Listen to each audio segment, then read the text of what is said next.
Today, and another mystery for Father Dowling, next on BBC One.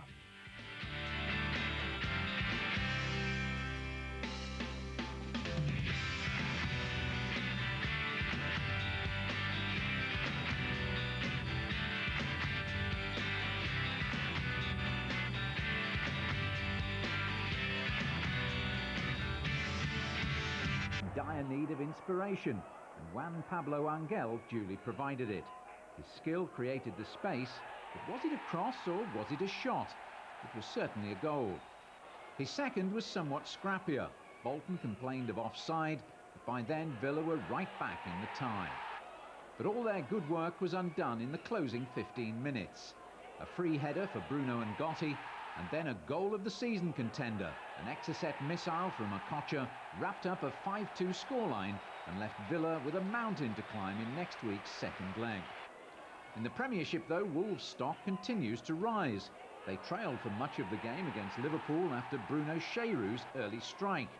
But the man of the moment, Kenny Miller, produced a last-minute equaliser, his fourth goal in 3 matches, to keep Wolves' survival hopes very much alive.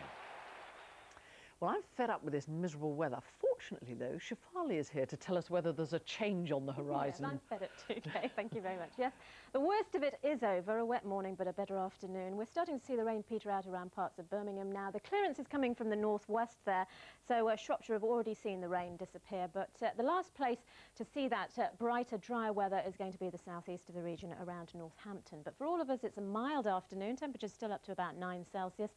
But the winds are going to be light. They're coming in from a southerly direction at about 10 miles per hour, not a problem. In fact, we could do with more of a breeze by tonight because we have a lot of cloud around, and that cloud could be low enough to give us some hill fog over towards the north and the northwest of the region, and we need those winds just to shift that. But otherwise, it's going to be a dry night, and temperatures are down to about 5 Celsius. For tomorrow, however, or by tomorrow, I should say, that fog's going to be a bit more extensive, so a murky but dry start before the next band of rain starts to come in from the west for the afternoon. Thanks, Shefali. Well, that's about it. In tonight's programme, we report on a new memorial in the making for the National Memorial Arboretum. It's to commemorate the Battle of Gallipoli, one of the costliest and most disastrous campaigns of the First World War. A Turkish architect who lives in the Midlands has been commissioned to build it, and our reporter Bob Hockenhull has been to his studio to meet him and see how it's taking shape. That's at 6:30 tonight in Midlands Today with Nick and Sue. But from all of us here and me now, bye-bye.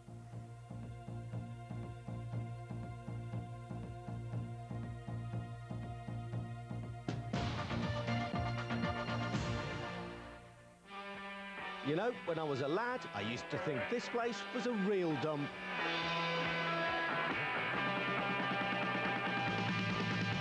I'd never have thought it would get the whole country talking.